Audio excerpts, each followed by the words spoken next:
Hello there, everyone, and welcome to the Apples and Ginos Fantasy Hockey Podcast. My name is Brian, and today I'm joined by Evan and Ryan.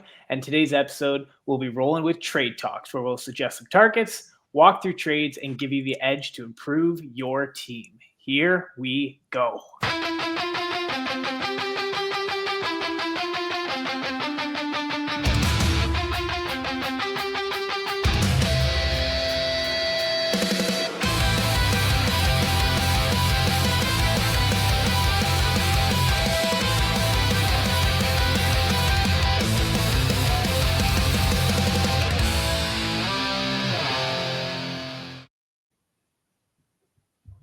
All right. Hello, everybody. Welcome into Trade Talks. This is week one of Trade Talks, our new show on Apples and Ginos production. I'm Ryan. We're here with Evan and Brian. How you guys feeling? Hockey is back.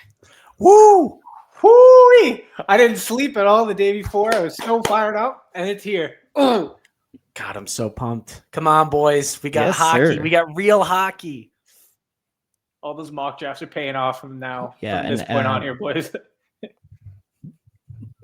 Brian repping the Leafs jersey. The Leafs just tied it up at 2, so that's good news for us. Oh, yeah. Yeah, but let's get into it. So, yeah, this is Trade Talks. Each week we'll focus on some fantasy hockey trade related content. We'll start with some news though. So we got some hockey. This is night number 2 of the NHL season.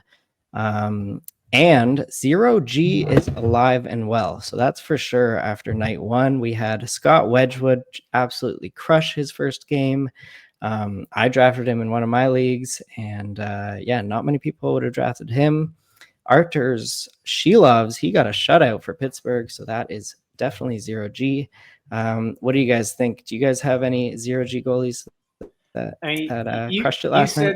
You said that not many people would have drafted Wedgwood. I bet you even less drafted Shilov. So I'm fired up to see him get that shutout. I saw someone post in the Discord that 0G is alive and well, and couldn't agree more. So we'd love to see that. I didn't draft any 0G. I got a couple of guys. I got Demko late, which I'm happy about, which is close to 0G as I think I got this year. Yeah, the league I got Wedgwood in, it's a Cats league, and literally all 11 guys took at least 3 goalies, and some even took 4. And so I was going 0G, and I'm like, okay, well, I guess I'll draft some backups, and I'll get Scott Wedgwood because Blackwood's injured. I took Akira Schmid, I believe, and Charlie Lindgren, and we'll see how it goes. It's going well week 1 so far. Love to see it. What about you, Evan? Yeah, no, I got Scott Wedgwood off waivers, my first pickup in my points league. Definitely loving that. I was really hoping for a shutout, but then they got that 5-on-3 late with LA, but Colorado just dominated. Arturs Shilovs, though, I mean, talk about Jack Grease for Vezina. How about this guy, huh? Is he going to overtake Jari? Who knows? I mean, it's an interesting spot. But he was a crazy good stream, and it was really against the grain because you thought the Rangers were going to come out flying, and they looked like a peewee team out there, so. Yeah, for sure. I'm not convinced about Shilovs. I'm not going to pick him up yet. He needs to prove that he's a lot better than he's been in the previous seasons. He's been a lot of up and down, pretty inconsistent, and he's on the Pittsburgh Penguins. So that's very different from being on the Colorado Avalanche. Fair point. Yeah, next up with some news, Connor McDavid had that 2-year extension. He didn't get a pay raise. He has the exact same AAV for the 2 years following this one. He's I guess that's a hometown discount, so they can load up maybe next year. What do you guys think about that? And I'll let you take this one first. I got my thoughts.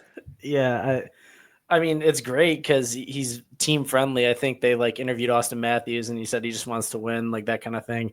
I was talking with some of my buddies, and it's Jake Wallman signs, and I'm imagining the scenario in my head like a cartoon where McDavid goes in and they've got everything set out for him. They're hey Connor, come and sign, and then on his way out, Jake Wallman walks past him and just kind of lifts up his right cheek and just woofs right in his face as he goes in to sign a deal. So that's kind of how I imagine that all playing out. But I mean, it's great. I think it's great for the Oilers. To me, it does seem weird. I can't see him anywhere else. I know there's a lot of speculation, but I really can't. So I'd like him to win a cup with Edmonton. I think it's the best for it. But let's hear your thoughts, Brian, on what you think about it. All right. Guys, put your tinfoil hats on. This is what it's all about. McDavid's done everything he possibly can for the Oilers. The fans can't say he didn't give them everything. And by signing a 2-year contract extension, that pretty much confirms that he's walking in 2 years if he hasn't won a cup. Here's what I think. I think he's doing like, okay, this is my last ditch effort. I've done everything. I've taken, $10 million less than I could be worth considering Kaprizov, what he just signed. If he's like, if you guys can't give me a cup with this extra cap room, you can't blame me for anything. And he will walk it. And when he walks out the door, he will be applauded by the fans. So, he's coming home, boys. He's coming home. Wow. Yeah, no, I think, the 2 years, that's definitely interesting because, he'll probably walk if they haven't won a cup by then. But what they really need to do is probably trade away the Eggman, my boy Darnell Nurse, who's getting $9.5 million. How dare you? They re-signed Wallman, they re-signed Matthias Ekholm. They don't need the Eggman there for $9.5 million, and they'll be able to probably build a much better team if they did that. I don't even know how he managed to get that contract, to be honest. So, hats off to the Eggman. Maybe hats on because his head's too shiny, but good on him. Yeah. Moving along now, we have some interesting Power Play 1 happenings. We had Arturi Lehkonen on that top power play alongside Brock Nelson. So Val Nichushkin was on Power Play 2, and Gabe Landeskog was on Power Play 2, and Lehkonen looked good on that top power play and top line. He ended up scoring a goal off of a crazy Kale McCarr play, just cleaning up the garbage in front of the net. And then we have Heiskanen still being trotted out on Power Play 1 at practices in Dallas with Thomas Harley on Power Play 2. So that's a lot of excitement for those lame fantasy managers who may have drafted Miro Heiskanen instead of Thomas Harley, and bad news for basically everyone else, including myself. Evan, are you happy about this? Yeah, it's weird. I don't know. It's almost like somebody predicted this. Early returns. I mean, I think they'll both spend time there. I think this is kind of what a broader point I made before they came out with training camp lines was we didn't like, they're both honestly good. Harley is better, obviously, like offensively, and the power play numbers showed that when he was there. It's just, can you trust the coaching staff to put him in that spot and keep him there? So I'm not confident in that. And I think if one struggles, one might go up, or if one gets injured, one might go up. So I think that it's going to eat into both of their value. But to start the season, I'm loving Heiskanen on PP1 because I drafted him in a few spots at value for that reason. Brian, what do you think about that? I think you should trade him while you can. No, I mean, I kind of agree with that. But to be honest, when it comes to the Lehkonen on PP1, that doesn't really surprise me. I think we've talked about this a lot, that there's probably going to be a rotation a little bit on that top power play. They have so much quality forward depth that they're probably going to rotate 3 guys through that top power play unit. So I wouldn't be surprised if, Lehkonen stays on there for a couple weeks. He comes off, someone else goes on as soon as he cools off. And I feel like they'll just do that the whole year. So if you drafted Lehkonen, enjoy it. I didn't draft him, and I'm not, not freaking out about it. Yeah. And other power play news, Vander Kane looks like he'll be trotted out on the top power play in Vancouver instead of Connor Garland or maybe Philip Hedl, like some people were maybe hoping for, but it looks like Vander Kane will get that opportunity. So that's good in Banger Cats leagues and even some points leagues as well. We also had a goalie carousel. We had Caden Primo claimed off waivers by Toronto. So now that that happened, unfortunately, James Reimer did not make his professional tryout to return to the Maple Leafs, and Primo is the backup while Joseph Woll is injured or out. No more Optimus Rhyme. A moment of hope, and he's gone. He's done enough for us in the past. I'm okay with it. I honestly, frankly, I'm a little worried about the Leafs goaltending. So if they pick up Primo, great. Hopefully he performs. But it'll be I guess we're like a stone throw away from being down to a hill to be Primo backstop there. So we'll see where that goes. Yeah, but you just throw Hill to be in the net and he just stands there and then, he takes up, 90% of the net. So that's fine. Yes, sir. Yeah, James Reimer was going to take Austin Matthews' number. No, like what happened? Oh, Matthews took him out back and showed him what it's like to be in Toronto is what he did. I don't think so. Yeah. I think he did talk about that they had a conversation or something, and Matthews was like, "No, it's my number." Yeah. And back about goalies, talking about how 0G is alive and well. Blake wants to know if we think Shelovs can hang on to that top spot in Pittsburgh. I already kind of said what I think. I don't, I think at best it might be a split or a timeshare. What do you guys think? Yeah. I don't think Pittsburgh's going to be good. I think Shelovs had a great showing, but I'm not jumping at the chance to pick him up. I don't think it's going to be very consistent, to be honest. Otherwise Pittsburgh's going to be a top team in the league, which we know is not going to be the case. So I'm not thinking too highly on Shelovs. Evan, what about you? Yeah, no, I'm not really interested. I think both of those goalies will be on waivers and people will be picking them up for spot starts throughout the year. But we'll see. Maybe one of them can go through a hot stretch and you can ride the hot hand for a little bit, but I don't think they're like a pick up and hold type situation. Yeah. You mean fantasy waivers, right? Yeah, let's clarify. You tell me Crosby's going in net? All right, what's going on? Might be. All right, a few more points over here. Evan, you want to take us away? Yeah, so UPL starting on IR, Georgiev on waivers. So that leaves Alex Lyon to start the season. I am kind of an Alex Lyon believer. Actually, 2 years ago when he kind of came in for the Panthers, cost me a fantasy hockey championship. So I have my eyes on Alex Lyon. Now, I don't really trust Buffalo's defense because Owen Power is starting on IR as well. So it's kind of a weird spot. I'm kind of out on Buffalo goaltending in general, but it could be interesting. I've seen weirder things, so it's somebody to keep your eye on for sure. Could be a 0G option. Huberdeau starts out on IR as well. So Adam Klapka and Joel Farabee are options for replacement. I think you said Farabee is now on power play 1, Ryan. Yeah, he'll be. He got some practice on the top power play, and then Adam Klapka was playing with Kadri on the top even strength line, who is a banger monster. Just unloads the hits. He can provide a lot of PIMs. He's a giant human being and very scary, and maybe he can grab some points and goals while he's up there too. So very interesting play in bangers leagues for sure for Adam Klapka, and Joel Farabee I'll be keeping an eye on to see if he can perform as well. Yeah, Adam Klapka, we clapping people into the boards, clapping the puck in the net. I think, who knows what he's going to be able to do with next to Kadri on that line. So could be interesting. Yeah. Misa and Dickinson are on the opening night roster for the San Jose Sharks. I think it's something again to keep your eye on. I think the Sharks could be kind of a fantasy gold mine this year. Like I feel like a lot of people just again like aren't really interested or maybe kind of slept on them. I got Will Smith in a few spots. I'm keeping my eye on Dickinson because I don't think that John Klingberg is going to hold on to this spot on top power play all year. And I think that Dickinson can show something if he gets on there. So it's definitely not the worst power play to be on with Celebrini, Will Smith, Toffoli. So yeah, could be interesting. I don't think they're, absolute must adds right now, but it's definitely ones you want to keep your eye on because they are talented players and playing with some talented players. And then Vegas 5 forward power play. I'm just going to throw it right to you, Brian, because you had a look on your face there. Now, I am loving life at this. If we remember, I was trying to sell Ryan on Pavel Dorofeyev for Val Nichushkin in one of our trades, and he wasn't having it. But now I'm looking at 40-goal Pavel Dorofeyev dual eligible, and I'm kind of laughing.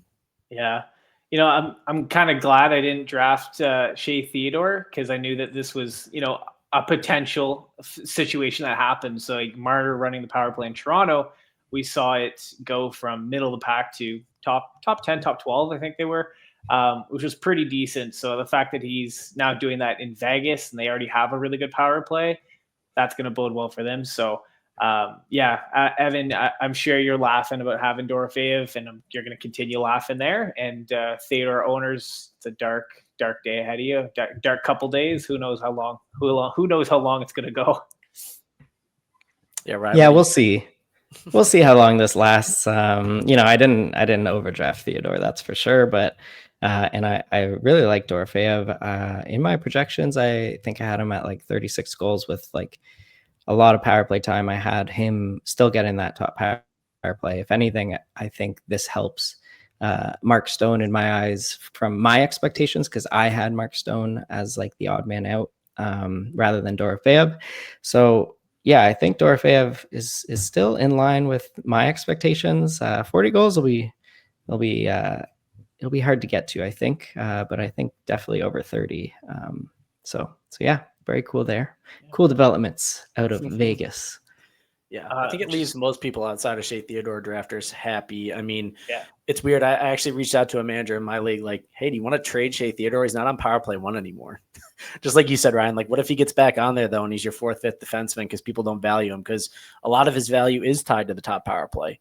But, I mean, maybe he can be looking at him as a trade target. Yeah, great segue there. We're gonna get right into it. So here's our weekly segment of trade targets. So we're each going to pick 2 players that we are targeting in our trades at the moment in the current landscape of fantasy hockey. So yeah, we'll give you our takes. These are players to target for potential trades. The first one, we have Evan's first target in Vinny Tro. Absolutely. And before I get into that, there's a good comment here. Adawan says, is there a way to get trade advice incognito? My league mates watch the pod, so I can't ask publicly. It's a good point. And you can always throw it into the Discord. If you want to DM us, if you want to DM Nate, hit the Patreon, get some of those answers that way. It's certainly possible. Another good way, if you put in on the pod, is to do a poll in the trades and kind of see what people think that way.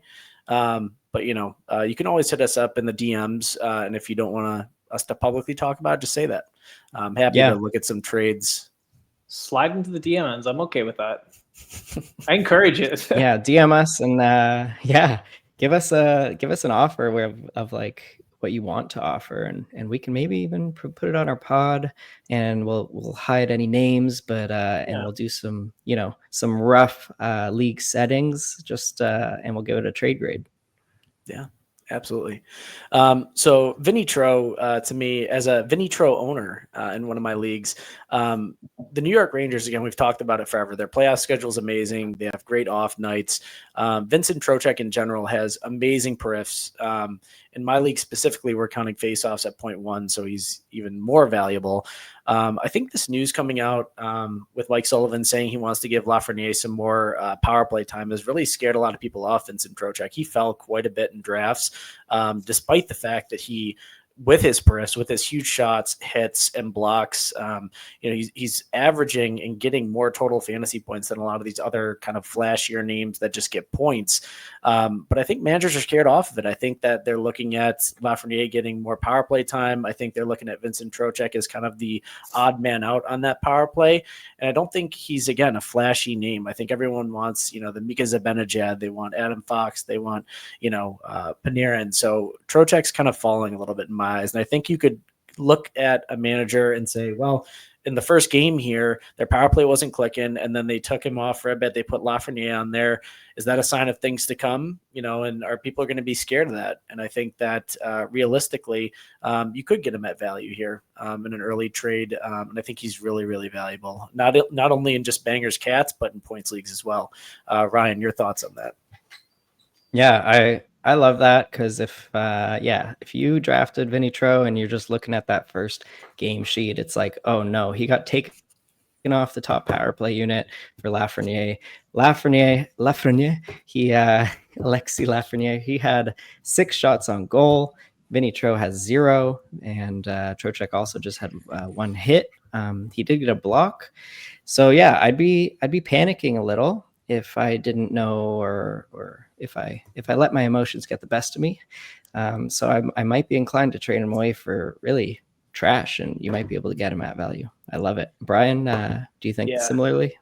The way I think it is, Vinny Tro, he's a friend of the show. So because he is, I value him. A couple of leagues I play in Cats leagues, and he's always super valuable, and he goes really late in drafts. I still think he's going to get back up on that top power play. But yeah, you can definitely, play on others' fear to grab Vinny Tro, because I think he's super valuable. Like Evan already kind of talked about, he does it all. After that first game, he didn't have the greatest of a showing, but realistically, aside from Alexis Lafreniere, like no one really had a good showing, really. And I think that's going to change with Vinny Tro as the season goes on. So I'm all on grabbing Vinny Tro here. Yeah, I think the other thing too is like at the end of last year when JT Miller came over in that trade, they had JT Miller playing on like the right flank and then Vinny Tro net front. And I think that just works better overall for their power play. If they have JT Miller net front, he's great there. He is, but I think they want two legitimate face-off guys. Like if they have JT Miller and Trocheck, like if one of them gets kicked out of the draw, they're both amazing at face-offs. And that's part of establishing a good power play in the cycle is getting the face-off win. So I think they like that better. I think it's going to work better. I do think Lafreniere is talented, but I don't think there's a spot for him right now in that top power play. And I think the Rangers as a whole, they're going to figure it out. But as somebody who personally drafted a lot of the New York Rangers, I'm in fire sale mode right now after that first game. Panic button. You don't want to do it, but I'm thinking about it. And real quick, I want to hit up Armin's comment because he asked it twice. How do you rank Terry, Gauthier, Carlson, McTavish, 16-team Cats, goals, assists, power play points, shorthanded points, plus minus shots on goal hits? For me personally, I really like Cutter Gauthier. Then I would go McTavish, Terry, Carlson personally. Brian, how about you? Interesting take. I'd go Gauthier, Terry, Carlson, McTavish. We like Scary Terry here. But just slightly different than you. Brian, what about you?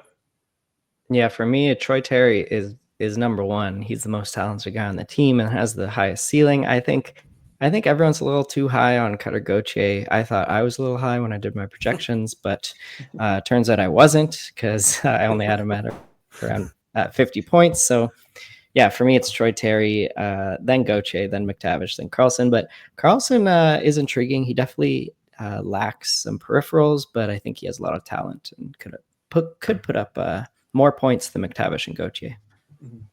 Fair point. Yeah.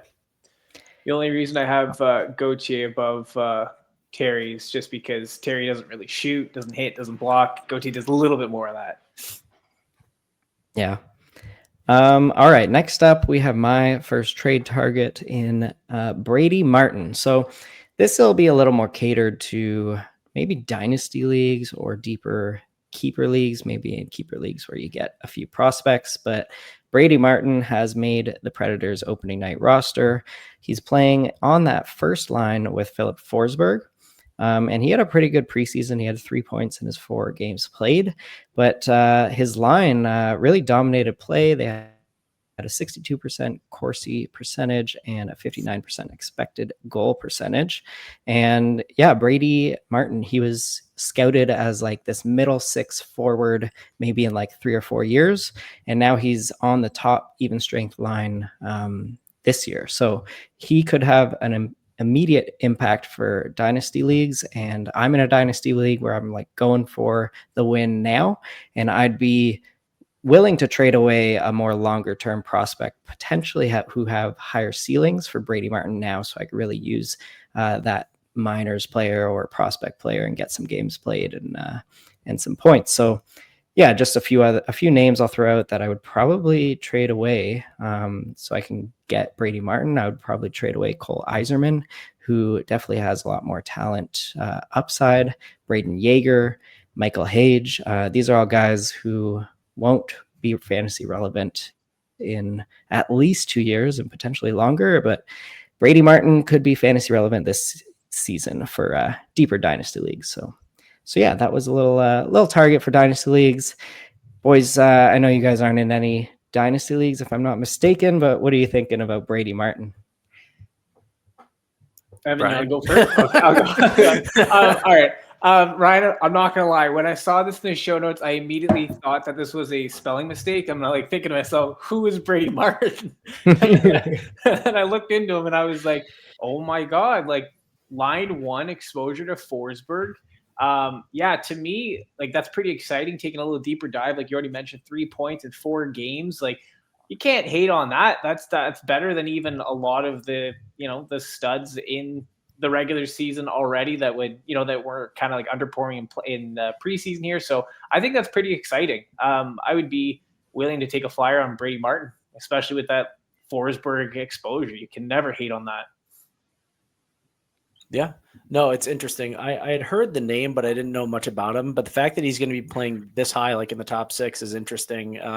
Anytime anyone's playing on a line with Philip Forsberg or someone of this elite level, like you gotta keep your eyes on him. And like you said, in dynasty leagues, like it's a bit different because you're thinking of somebody that can provide you with more immediate value than future. So very interesting stuff, Ryan.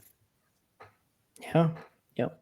And yeah, maybe we'll get you guys in a dynasty league sooner or later. Who knows?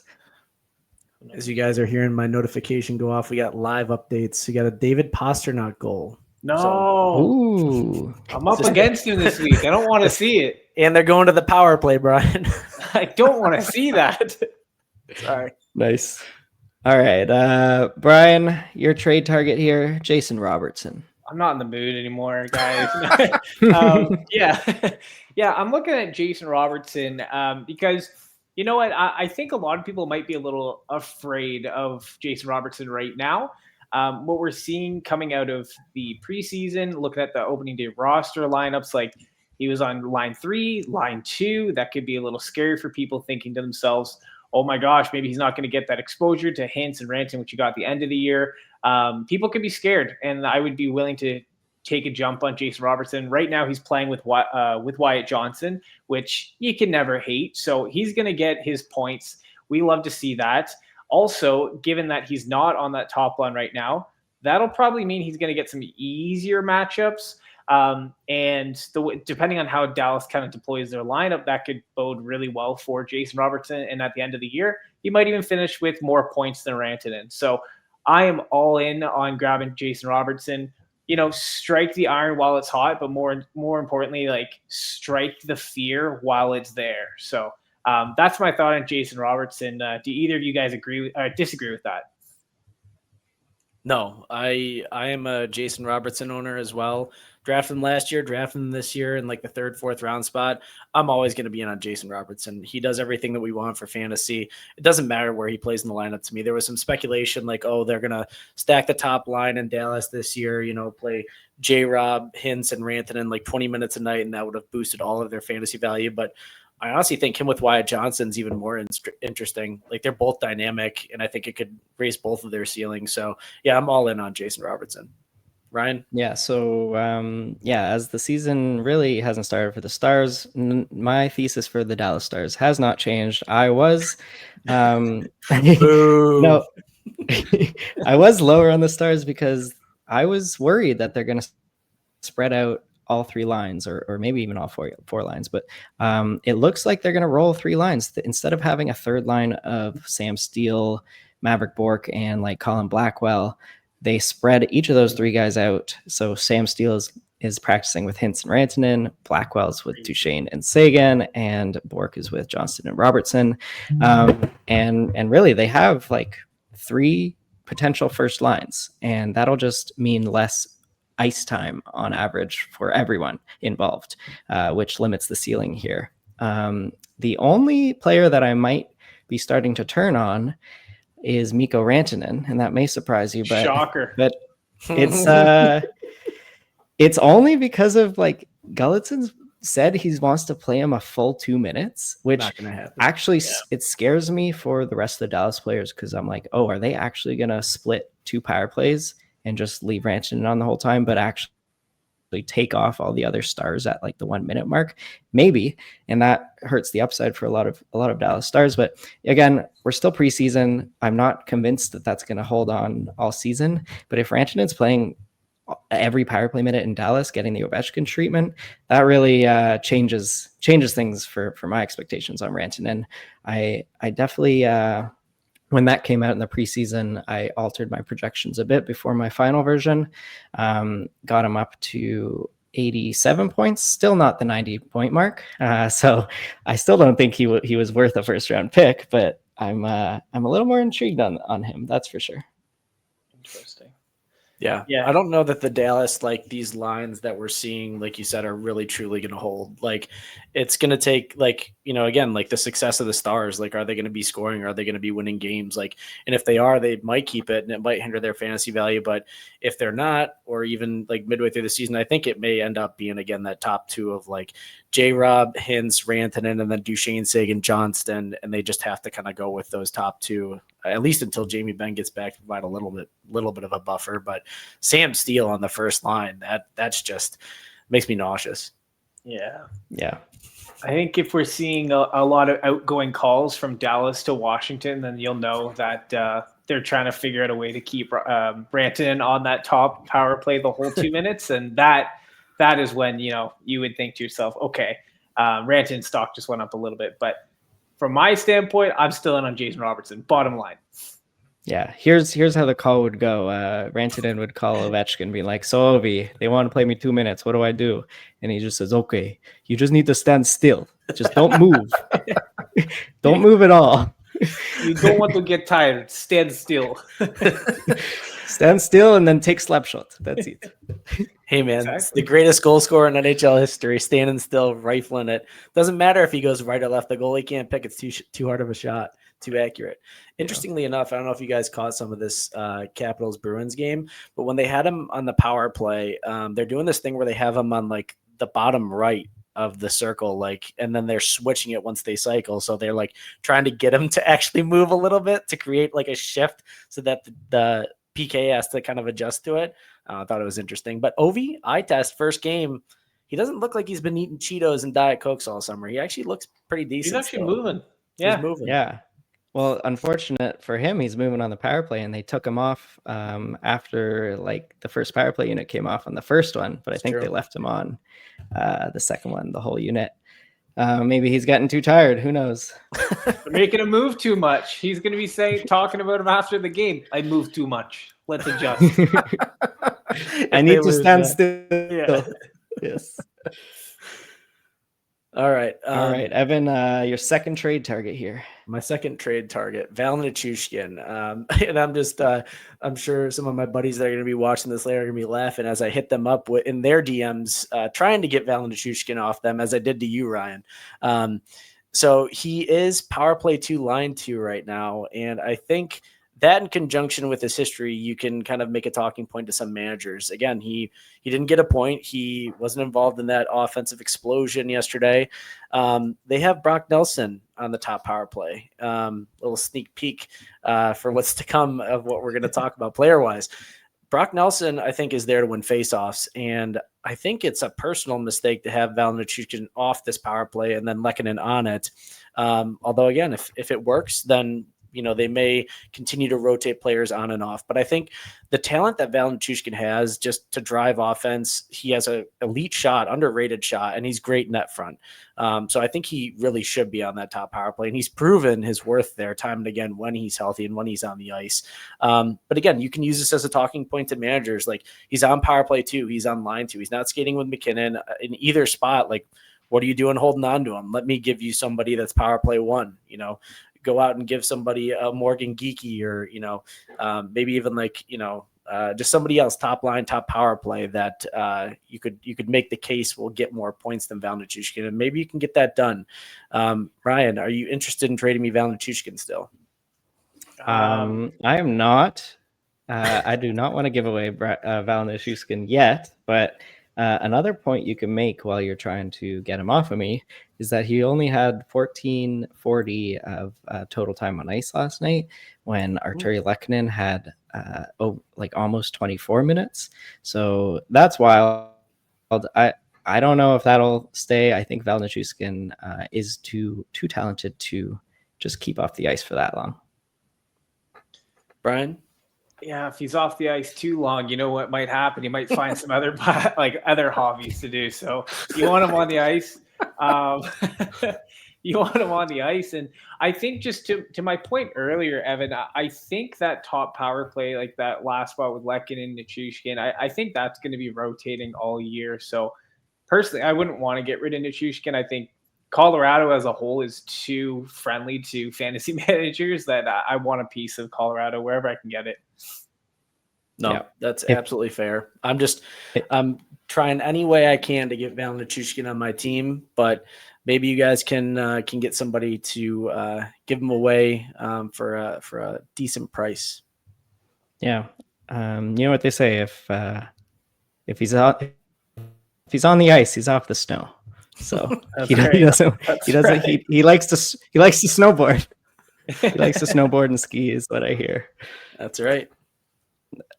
All right, moving along to another Colorado Avalanche is my second trade target, Scott Wedgwood. 0G candidate over here. I drafted him in one of my leagues, and I am very interested in him because of Mackenzie Blackwood's injury history. Currently injured, Blackwood was possibly going to be ready for game one, so he might not be out long. But Wedgwood looked great last night in his first game, and I do think that he could create more of a timeshare in Colorado, and Blackwood won't be that volume starter. Blackwood really has never been a successful volume starter for a long period of time. He's always either been in a timeshare or gotten injured, and I think that will continue, and Wedgwood will get at least one start per week. And in Cats leagues, especially, that's where I would be really interested in him, and he could be undervalued because like one quality start in a week from Wedgwood can really help you secure those Cats. In more volume-based leagues, I'm not as interested in him unless you're really super 0G and every other manager has like 4 goalies and you need him that one game a week. Go for it. But yeah, I am targeting Wedgwood in some trades. What do you guys think? Yeah, I would love to get a piece of Wedgwood. Again, goes to what I just said. I want a piece of Colorado. I think of one real life example is yesterday. I had someone in one of my leagues chirping me because he picked up Spencer Knight, and he was telling me like the whole game, like bragging, like, "Hey, look how great this is! Great save percentage, 930 save percentage in a Cats league." Mind you, he also had Darcy Kemper, and that we know how that game went.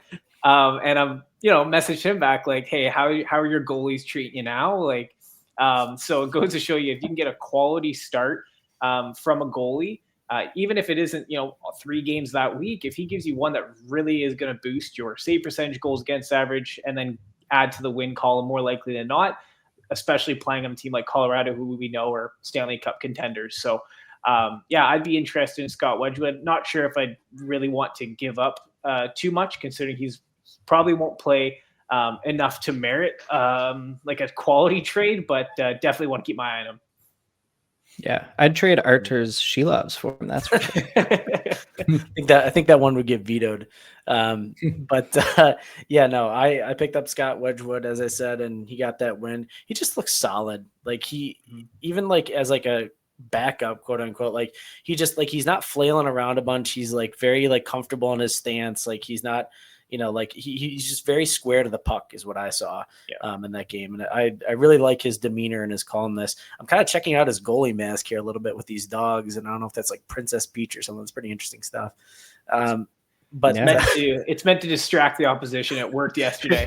Definitely distracted me. Yeah, another point I wanted to make is very interesting is that if you have your starting goalie who has an injury history, more often than not, teams will start to decrease their playing time to mitigate the risk of those injuries. Like you take a look at Vancouver, Demko, Lankin, and Lankin is very reliable. Who knows really what that's going to look like, but I'd imagine it'd be closer to a 50-50, maybe a 60-40. And then the same thing in Stolarz before Joseph Wall, left. But that was pretty similar too in terms of like a 60-40 split. And what injury history does. So yeah, I think it's worth a shot to pick up Wedgwood. Yeah, and just looking at his stats after he went to Colorado last season, he went 13-4. His goals against average was 1.99, and he had a 917 save percentage. So those are killer rate stats. For categories leagues for sure. And all you need is one start a week. If you can roster three goalies like this, they can win you your Cats week, and that's 0G. You probably have some great skaters there. Yeah, absolutely. Real quick on this comment too, Blake brought up, Little Big Phenom brought up, should I get Svechnikov on my fantasy team as a trade? Pretty broad question, but Blake kind of commented right away. Svech is a stud, PP1 as well. As long as he's there, I think he's bouncing back. I would generally agree. Svech was kind of he dropped in drafts, I feel like people are kind of like sick of dealing with him over the years. Like he's been a high target in drafts due to his hits, his shots, but yeah, I think this could be a bounce back year. Like this second line in Carolina with Stankoven, him, and I think it's Jackson Blake for right now, but he's on PP1.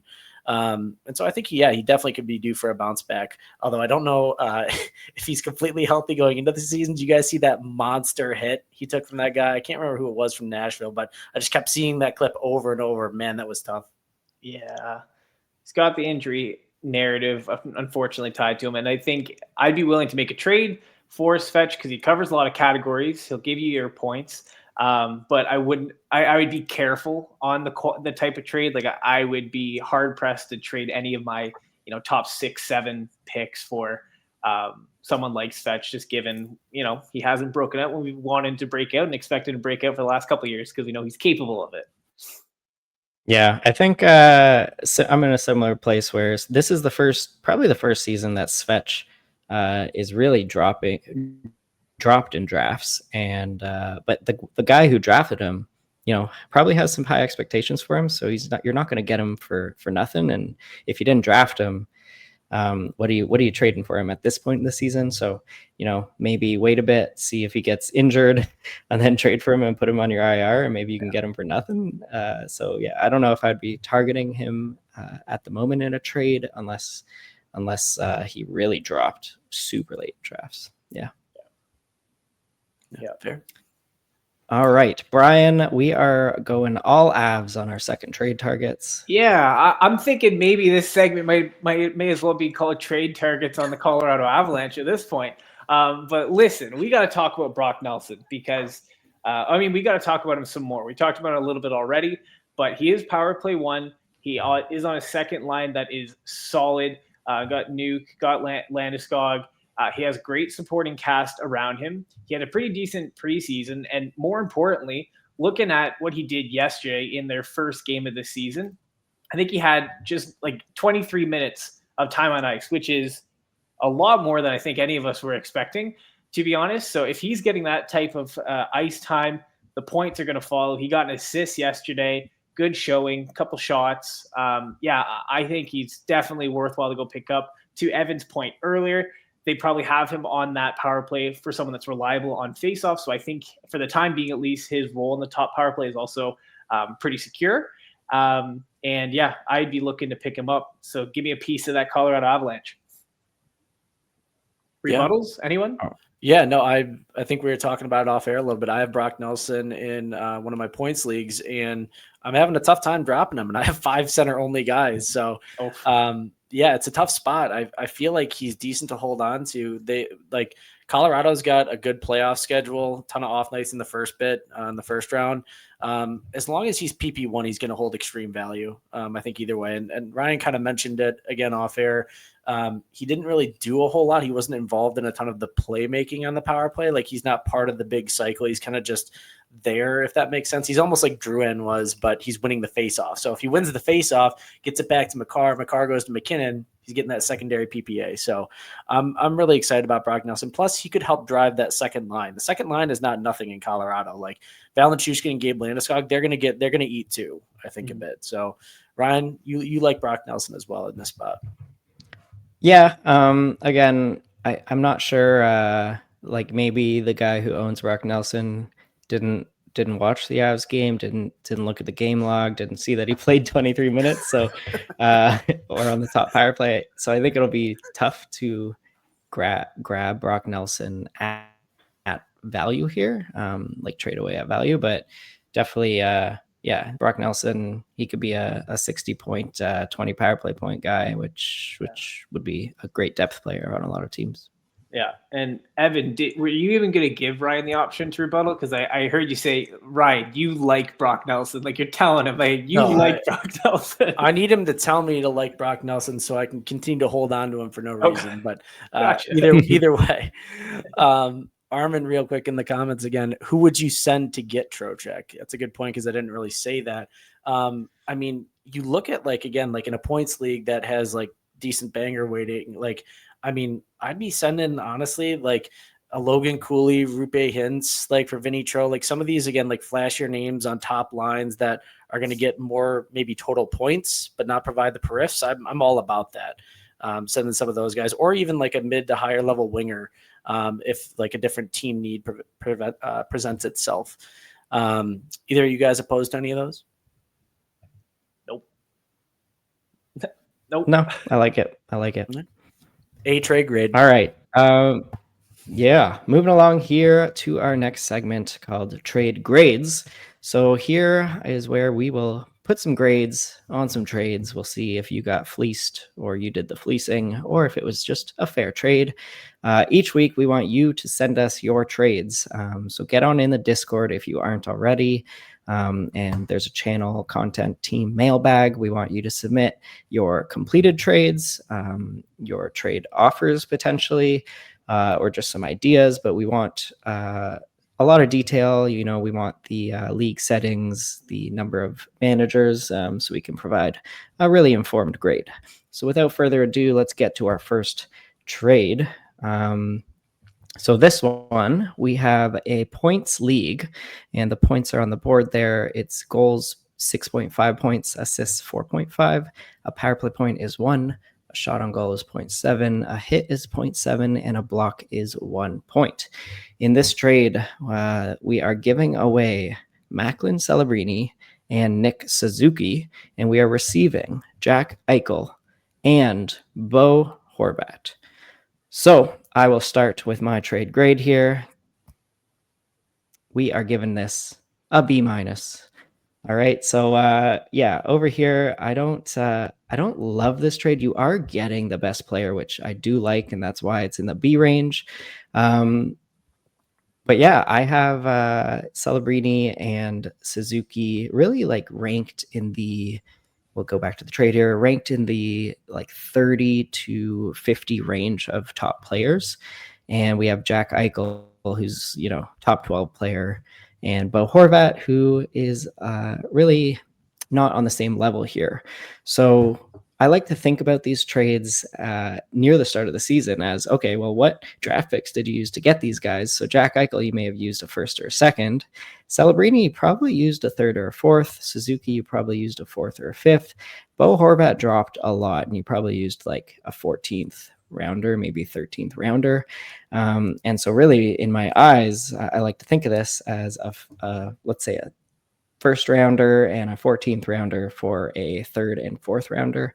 And I don't know if I would pay that much to get Jack Eichel as a first rounder. And you're also getting Jack Eichel, who could get 90 points. He also has a little bit of injury history. You're giving away the upside of Macklin Celebrini.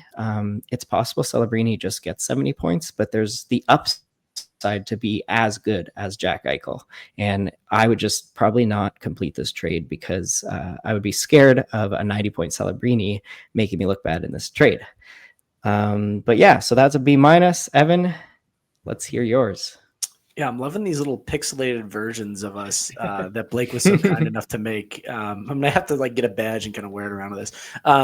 Yeah, no, I agree with literally everything you said. I think maybe I'm a harsher grader is what I'm figuring out. So I gave it a C instead of the B-. I got not much of a difference, but yeah, I'm in the same thought process. I'm really high on Celebrini this year, probably higher than most.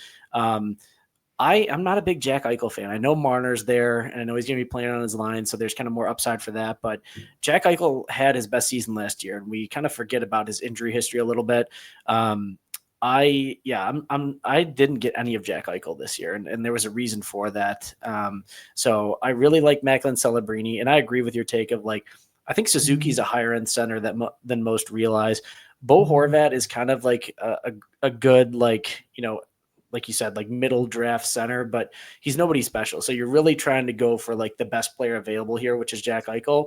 But I don't think he's good enough to give up somebody like Celebrini. So that's kind of where I lie on this trade in my C grade. Interesting. All right, Brian. Interesting. All right. Let me tell you why you guys are wrong. Okay. Here's the way I break it down. Can you go back to that first slide? Yes. So I give this an A minus. Brian. Yeah. There we go. Yes. Yeah. Sorry. For those of you that are listening and not watching, I gave it an A minus. The reason being a couple things. First and foremost, I think you're getting the best player as of today. So you're getting Jack Eichel. He had his best year last year. He's now playing with Mitch Marner, who is a ultimate passer, can set him up. He could have a better year. Injury histories, I don't typically buy into it too much. So I think he's going to be a little protected in Vegas. I like his role. I think he's attached to the best player. Well, not the best player, one of the best players. So Mitch Marner, he's going to get him his points. So I love to see that. So you're going to get the best player here. The Macklin Celebrini side, I've seen it too often than not. The sophomore slump might not happen. He might have his best year, but there is a possibility that he also regresses a little bit negatively, which I don't want to see, but it could happen. The other thing with Bo Horvat, yeah, you're right. Bo Horvat he's Bo Horvat. He's a center. He plays hockey. Great. However, Barzal this year is on the team. He's healthy. They'll be on the top power play together. I know they're not on the same line right now, but that could change. Exposure to Barzal will really help them out. I think their power play is going to improve. And then on the other side with Suzuki, I think Suzuki is going to regress a little bit in terms of points. I think Montreal is a little more deeper, so they won't have to be as heavy up top. I think they're going to spread out their time a little bit more. It'll be interesting to see once this Leafs Canadians game is finished to see what the ice time actually is, because I could look really wrong or really right. So we'll have to wait and see on that. But yeah, the way I see it, thinking through each of these picks, I like getting the best player as of today in Jack Eichel with an upside from Bo Horvat. What I expect Celebrini possibly could take a little bit of a dip, Suzuki a little bit of a dip. All right. Yeah. And I don't hate Bo Horvat like as much as it sounded like you might hate Bo Horvat there. He's a hockey player. He plays hockey. Yeah. But yeah, we all said our takes. So yeah, again, B minus for me, C for Evan, and A minus for Brian. Now we shall move along to the next trade. Trade number 2. We are now in a Cats league that counts goals, assists, points, power play points, shots on goals, hits, blocks, and penalty minutes. So that is an interesting one. We are giving away Alex Tuch, one of our favorites, and we are receiving Dylan Cousins and Jeremy Lauzon. So here's my trade grade. Surprising it might be, but I give this an A minus.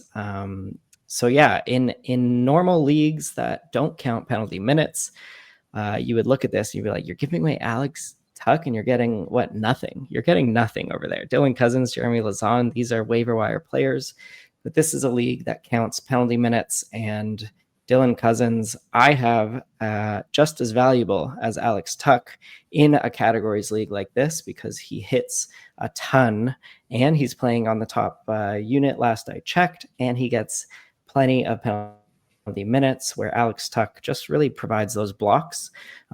He's on the top power play now, which is great, but I do have Alex Tuch and Dylan Cousins in my projections in a league like this ranked similarly. So I give this an A minus because you're also getting the former hits king before Kiefer Sherwood, Jeremy Lauzon, who also can provide plenty of penalty minutes as well. So yeah, for me, this is like you're giving away the 60th best skater, and you're getting the 65th best skater and like 130th best skater, and I'll do that in this type of categories league. So I'm giving this an A minus.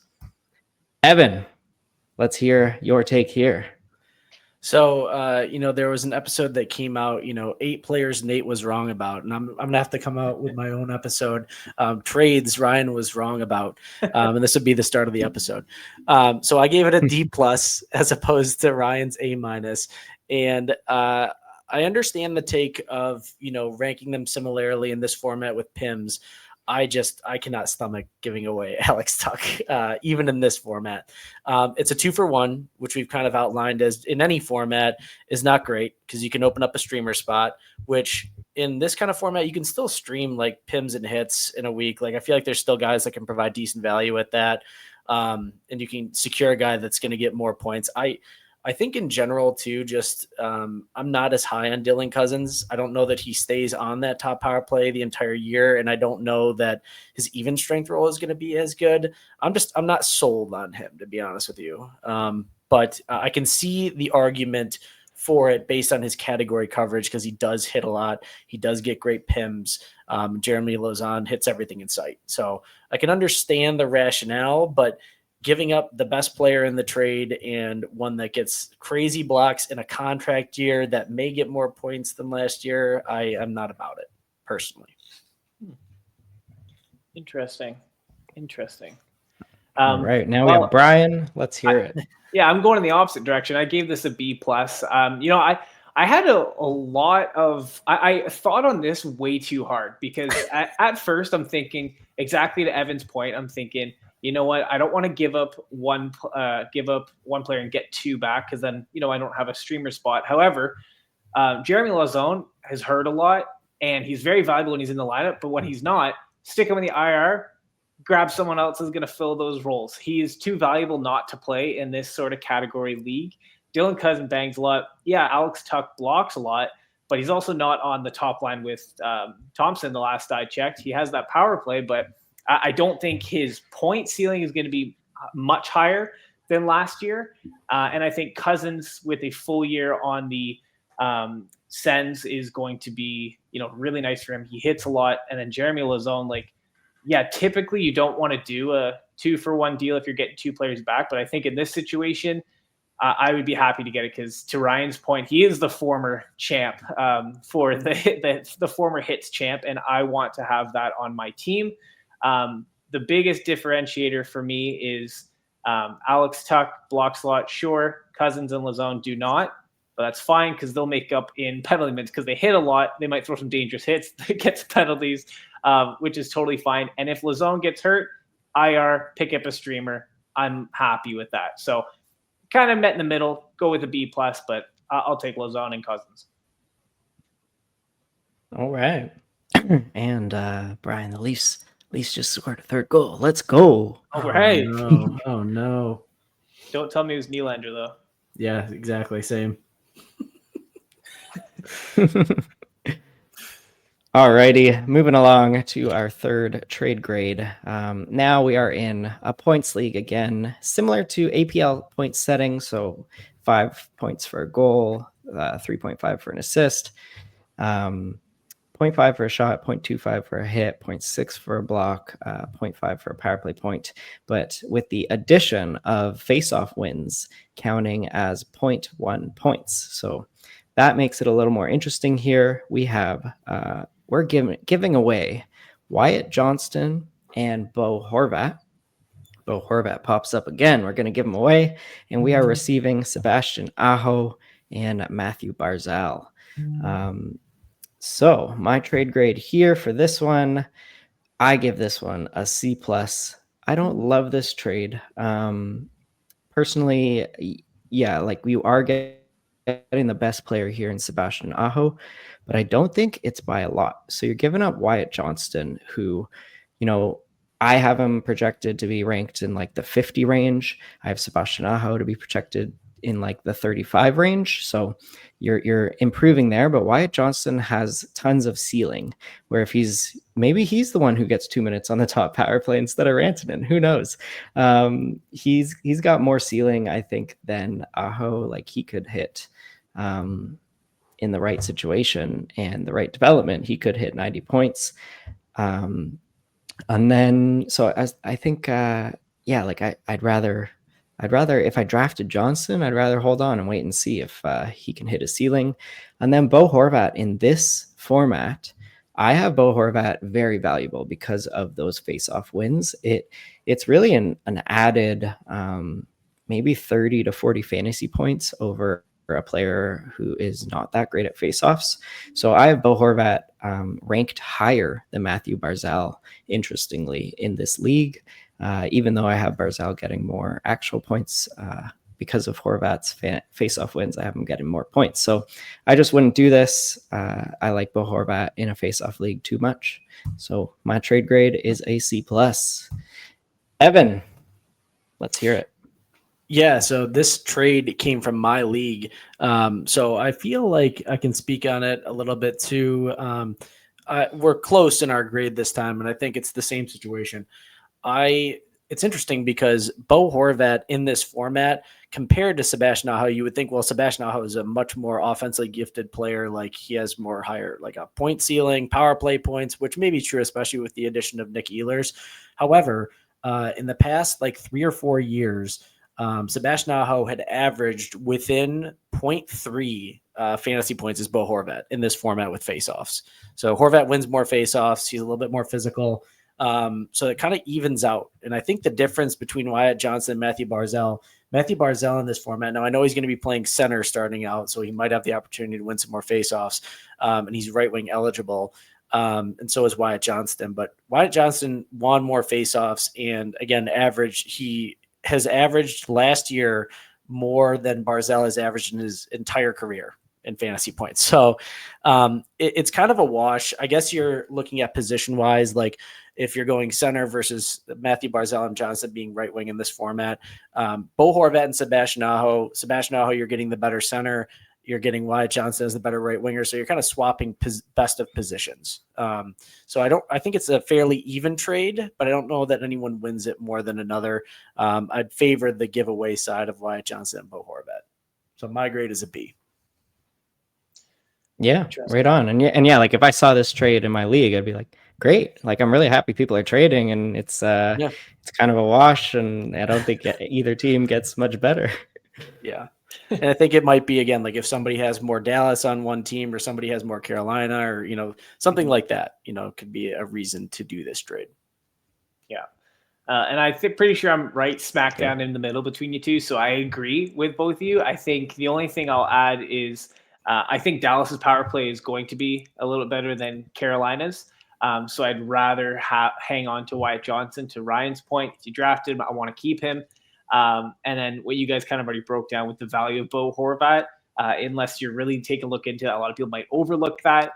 At face value, just looking at the players, you might think, okay, the Sebastian Aho and Barzal team might be winning that trade. But when you take a look at the settings, which is why it's so important for us to know the league settings, you understand of what the value actually is. And I would side with the giveaway side.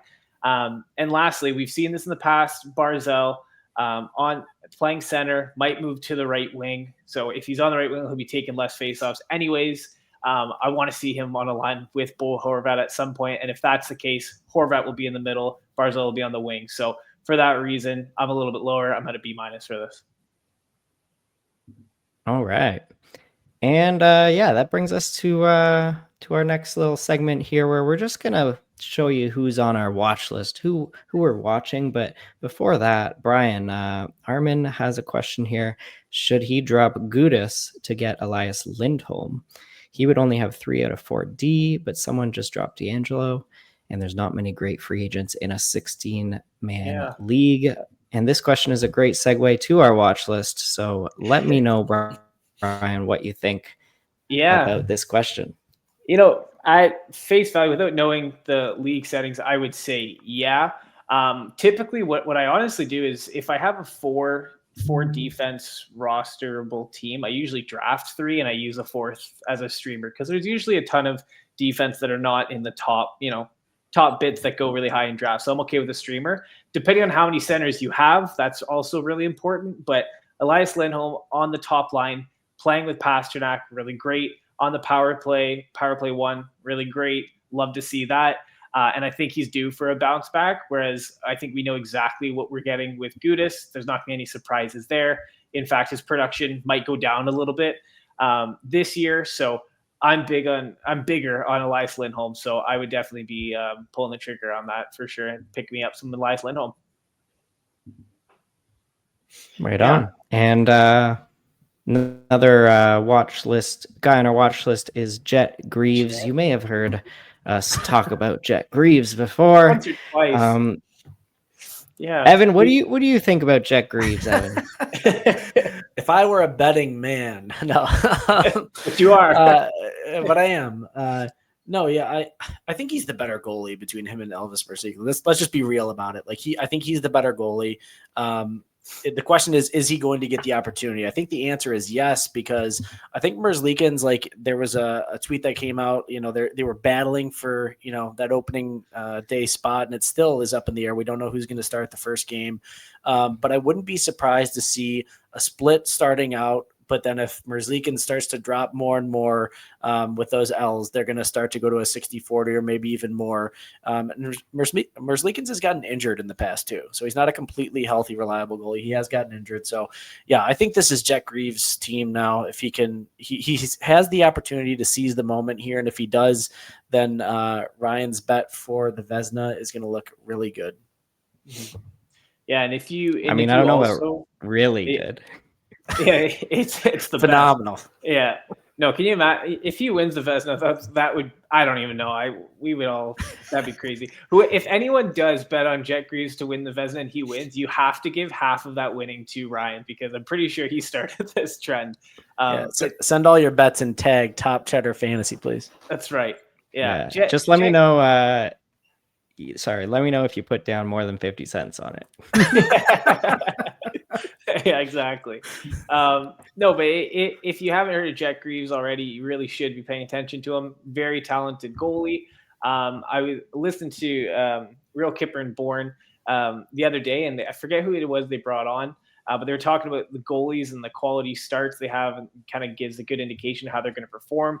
I think Stolarz was first last year with like 89% of his starts were quality starts. And then next up was actually Jet Greaves ahead of a lot of other names. So that's something to keep an eye on. So if you haven't heard of Jet Greaves already, familiarize yourself with him, because before you know it, he'll be gone.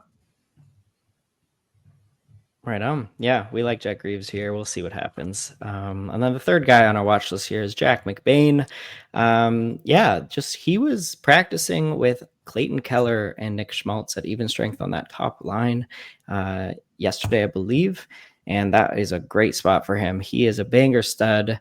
He'll be close to the league lead in hits. And if he can be on that top line and the second power play unit, which is what he's practicing at now, he could be quite the valuable pickup. And I'll be keeping an eye on him in the first game for the Utah Mammoth tomorrow. Yeah, that'll be an interesting game to watch, honestly. I'm really excited to see what Utah does this year. We don't have a slide for it, but if you're listening, we got a late trade sent in on the Discord, and I thought I'd bring it up because this is the comment. It was possibly the first trade ever in the APL that went through on October 1st. So it was trading away Jonathan Marchessault and Igor Shesterkin and receiving Philip Gustafsson, goaltender, and Dylan Holloway. My immediate thoughts for APL settings is this is a smash of a trade for the person getting Gustafsson and Holloway. You're kind of doing the goalie swap, and I mean, with as bad as the Rangers looked last night, no, I'm just kidding. Shesterkin is definitely the better goaltender, but I think him and Gustafsson are comparable. I think if Minnesota stays healthy, Cap stays healthy, then they're going to have a similar year to the Rangers. Obviously, the Rangers have a better schedule, but in terms of the skater, which is what I'm more interested in here, Holloway for Marchessault, I think Dylan Holloway was a lot of sleeper picks in some of our mock drafts and stuff. He was flying out with Kyra in preseason. I think that's going to continue into the regular season. Brian, I'll throw it to you first. What do you think? Yeah. I think that the goalie swaps is pretty much, you're going to get the same value to both of them. To be honest, I'm not too much higher in either of them. But I am much higher on Holloway than I am on Marchessault. I saw recently one of the lineup dates had Marchessault all the way down to the third line. So who knows what that's going to look like in Nashville, but I think Holloway is just emerging. I think better days are ahead of him, whereas I think Marchessault better days are behind him. And that's what's really important here. So I would be very happy if I was the one on the receiving end of the Gus Bus and Holloway. So what are your trade grades for this, giving away Shesterkin and Marchessault, getting Gustafsson and Holloway? A. Solid A. On the spot. Yeah, I would give it just to be different, I'll give it an A- because I don't give A+. I'm one of those hard graders. All right, I'm I'm not as convinced as you guys that this is a smash. I'm giving it a B, just because I think Marchessault is just a boring player with a decent floor. He's not exciting, but he is valuable and probably a top 100 player. And I honestly think Dylan Holloway might just be like a top 90, top 95 player. And yeah, so like Shesterkin, if he can play to what he's done in the past, and New York can turn it around, I think he could be a lot better than Gustafsson. So I would probably, I don't know if I would do this trade. I'm gonna give it a B, maybe even a B minus. Wow. Wow. If there's two teams that Ryan hates, it's Dallas and St. Louis. Just keep that in mind. Yeah, seriously. Yeah, you're right. It's the teams that I envision a split power play on. That's exactly right. But no, that's an interesting take. I think the only thing I would say is that Shesterkin with that the playoff schedule and everything is definitely valuable for sure. But yeah, that's interesting. Marchessault, with what I saw with Nashville last year, he was literally the last guy, like the absolute last guy in Nashville for me. And I think he, to me, has the hardest opportunity to return to form as opposed to Forsberg, Stamkos, O'Reilly, Yossi. I think they're on the more higher receiving end of getting back to baseline. But yeah, the discourse continues in our trade talks. Yeah. Yeah. All right. Awesome. Well, that concludes our week 1 of Trade Talk. So if you are not in the Discord yet, please get in the Discord. There is a lot of good fantasy hockey discussion every day. There's lots of good advice. You can post polls on like which player do you guys like, and there's like 20 votes on your poll, and you can see what sharp guys in the fantasy community think. Also, we will ask you to submit your completed trades or trade offers. We want to know who you're giving away and who you're getting and your league settings in depth so we can provide those informed trade grades. So get in there, get in the Discord, get in the Apples and Ginos Patreon. Please like this video, rate it, review it, subscribe, comment. It really helps the channel. Absolutely. Send us your trades. Send us your trades. We want to talk about them. We want to talk about them, good and bad. Like Ryan said, if you don't want to listen to us, post in the Discord, listen to everybody else, but listen to us because we're smart. We know what we're talking about. Big brains here. Big brains. Yeah, and absolutely join the Discord community. It's probably the most active Discord you're ever going to be a part of. So a lot of fun there. You're always going to get a lot of content, which we love to see. But with that, gentlemen, we have reached the end. So that's all we've got for this episode. Hopefully it brought you some value and helped you get just a little bit better at fantasy hockey today. Many thanks to Matt Kramer here for supplying the music for the podcast. We appreciate your time. Thanks for listening, and we'll catch you next time.